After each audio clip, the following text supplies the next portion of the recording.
មានសូនអមួយក្បាលឈ្មោះអាឡុងវាជាអ្នកប្រមាញ់ដល់ពូកែម្ចាស់វាតែងយកវាទៅជាមួយរហូតនៅពេលដែលគេចេញទៅប្រមាញ់សត្វម្ដងអាឡុងមិនដែលធ្វើឲ្យគេអស់សង្ឃឹមនោះទេអាឡុងឯងនេះពិតជាពូកែមែនមិនដែលធ្វើឲ្យយើងខកបំណងតតែសោះថ្ងៃនេះយើងប្រមាញ់សត្វបានយ៉ាងច្រើនប៉ុន្តែសត្វសឹងតែជាស្នាដៃរបស់ឯងទាំងអស់អាឡុងលុះលើម្ចាស់វាពលសរសើរដូច្នេះវាពិតជាសប្បាយចិត្តណាស់វាងក់ក្បាលញ័រកន្ទុយដែលអាចបញ្ជាក់ថាវានឹងជួយម្ចាស់វារហូតដល់ថ្ងៃស្លាមតោះអាឡុងថ្ងៃនេះយើងប្រមាញ់សត្វបានច្រើនហើយយើងប្រញាប់ទៅផ្ទះទៅនឹងអាចយកសត្វទាំងនេះទៅលក់ចាំយើងធ្វើអាហារឆ្ងាញ់ៗឲ្យឯងណាលុះម្ចាស់វានិយាយហើយគេក៏បានធ្វើដំណើរចេញទៅអាឡុងបានដើរតាមពីក្រោយម្ចាស់វាទាំងសប្បាយចិត្តអាឡុងថ្ងៃនេះយើងរកប្រាក់បានច្រើនណាស់យើងបានធ្វើអាហារឆ្ងាញ់ៗសម្រាប់ឯងផងដែរឯងស៊ីឲ្យច្រើនទៅណាចាំពី3ថ្ងៃក្រោយចាំយើងទៅប្រមាញ់សត្វម្ដងទៀតម្ចាស់របស់អញគាត់ផ្ដល់អាហារឆ្ងាញ់បែបនេះមកឲ្យអញគាត់ច្បាស់ជាស្រឡាញ់អញខ្លាំងហើយលោកម្ចាស់ខ្ញុំពិតជាសប្បាយចិត្តមែនទែនដែលខ្ញុំបានបម្រើលោកម្ចាស់ណែខ្ញុំសន្យាថាខ្ញុំនឹងតាមបម្រើលោកម្ចាស់រហូតដល់ជីវិតចុងក្រោយប៉ុន្តែមើលអាហារទាំងនេះចោះវាពិតជាទំនងឆ្ងាញ់មែនទែនមានទាំងផ្លូវមាន់សាច់ទ្រូងមាន់វាជាកន្លែងឆ្ងាញ់បំផុតសម្រាប់ខ្ញុំហើយ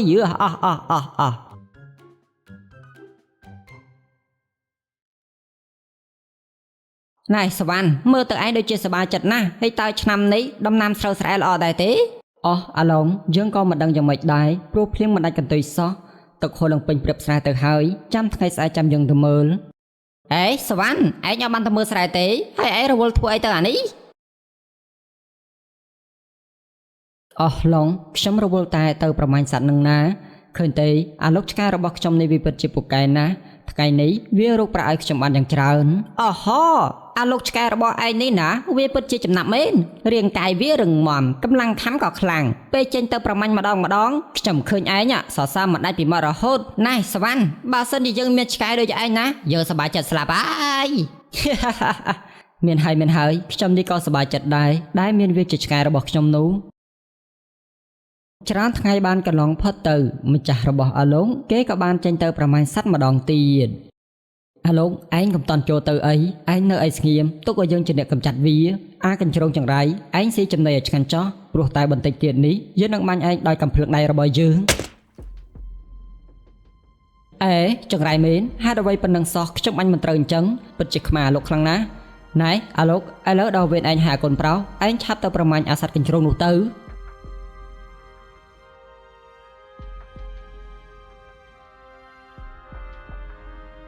ខ្ញុំប្រមាញ់សត្វកញ្ជ្រោងនេះបានហើយនៅពេលដែលម្ចាស់ខ្ញុំឃើញគាត់ច្បាស់ជាសរសើរខ្ញុំម្ដងទៀតហើយខ្ញុំនឹងសប្បាយចិត្តនៅពេលដែលខ្ញុំត្រឡប់ទៅផ្ទះវិញគាត់នឹងផ្ដល់អាហារឆ្ងាញ់ៗមកដល់ខ្ញុំហើយឯងនេះពិតជាពូកែមែនអាឡុកនៅពេលដែលទៅដល់ផ្ទះចាំយើងធ្វើអាហារឆ្ងាញ់ៗឲ្យឯងទៀតអាឡុងវាពិតជាសប្បាយចិត្តណាស់ព្រោះវាមិនដែលធ្វើឲ្យម្ចាស់របស់វាខកបំណងនោះឡើយពីមួយថ្ងៃទៅមួយថ្ងៃពេលវេលាចេះតែដើរទៅមុខច្រើនឆ្នាំក៏បានកន្លងផុតទៅអាឡុកពេលនេះវាធ្លាក់កម្លាំងហើយធ្មេញធ្លាប់តែរឹងមាំចង្គមដមុតស្រួចឥឡូវប្រែទៅជាសឹករិចរិលកម្លាំងខាំក៏មិនខ្លាំងចំណុចឯកម្លាំងកាយក៏មិនរហ័សរហួននៅពេលដែលចេញទៅប្រមាញ់សត្វម្ដងពេលខ្លះបានពេលខ្លះក៏អត់វាពិតជាតូចចិត្តនឹងខ្លួនអញយ៉ាងខ្លាំង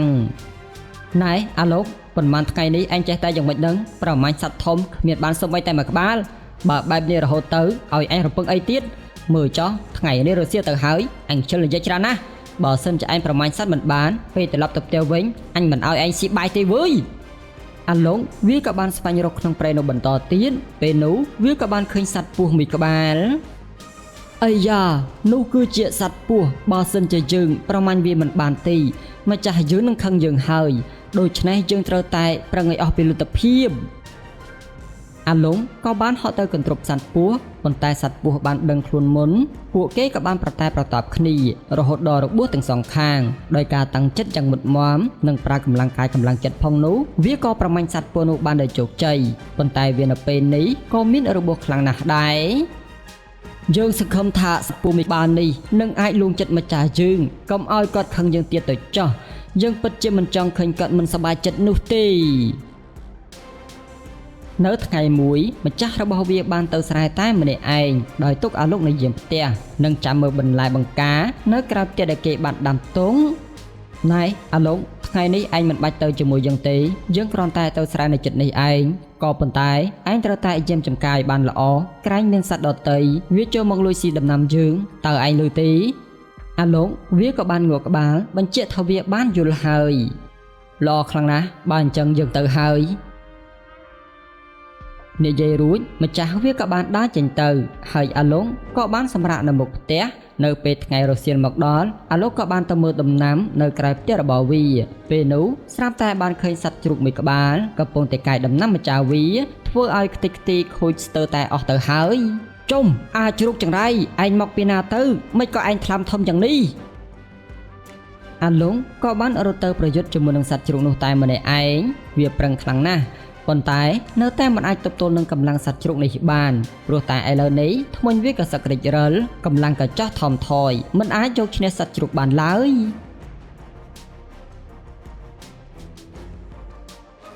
មិនយូរប៉ុន្មានម្ចាស់របស់វាក៏បានមកដល់ចំណែកឯសត្វជ្រូកក៏បានរត់ចេញទៅបាត់ហើយថែមទាំងបង្ករបួសស្នាមដល់អាឡុកទៀតផងម្ចាស់វាពិតជាខឹងនឹងអាឡុកយ៉ាងខ្លាំងអាឡុកខ្ទេចដំណាំអញហើយឯងនេះពិតជាអត់បានការមែនបើយើងចិញ្ចឹមឯងទៀតនាំតែខាតបាយយើងទេយើងប្រាប់ឲ្យប្រាប់ទៀតថាឲ្យឯងការពារដំណាំយើងកុំឲ្យសត្វដតីមកបំផ្លាញគ្រាន់តែការពារប៉ុណ្ណឹងឯងធ្វើមិនបានផងឆ្កែអត់កំដាត់នេះវើយ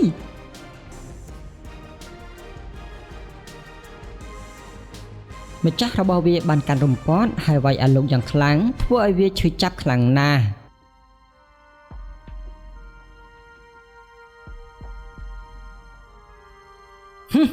ឆ្កែស៊ីខាតតែបាយពីថ្ងៃនេះតទៅឯងមិនបាច់នៅផ្ទះយើងទៀតទេ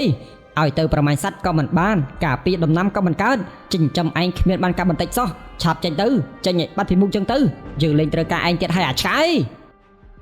សំដីប៉ុន្មានបាត់នេះពិតជាធ្វើឲ្យអាឡុកឈឺចិត្តឆ្អឹតទ្រូងយ៉ាងខ្លាំងទាំងដៃកន្លងមកវាបានបំរើម្ចាស់មានគុណសម្បត្តិរាប់មិនអស់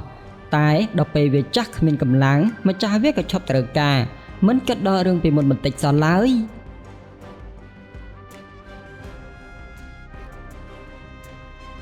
ម្ចាស់អញពេលនេះលេងត្រូវការអញហើយហេតុអ្វីបានជាគាត់ឆាប់ភ្លេចលឿនម្លេះ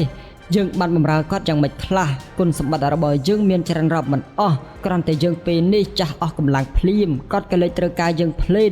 បើយើងនៅទីនេះបន្តទៀតច្បាស់ជាគ្មានតម្លៃសម្រាប់គាត់ទៀតទេយើងពិតជាឈឺចាប់ខ្លាំងណាស់មិនអីទេយើងនឹងចាក់ចេញក៏បានដែរព្រោះនៅទីនេះក៏គ្មានប្រយោជន៍អ្វីសម្រាប់គាត់ទៀតដែរឆ្កែកំសត់មួយក្បាលនេះពិតជាគួរឲ្យអាណិតខ្លាំងណាស់វាធ្លាប់តែមានកម្លាំងមនុស្សជាច្រើនចូលចិត្តតែដល់ពេលដែលវាត្រត្រងគ្មានឡាយអ្នកណាត្រូវការសូម្បីតែម្ចាស់របស់ខ្លួនក៏ដោយវាក៏បានខ្លាយទៅជាឆ្កែអនាថាដ៏គួរឲ្យសង្វេគជាទីបំផុត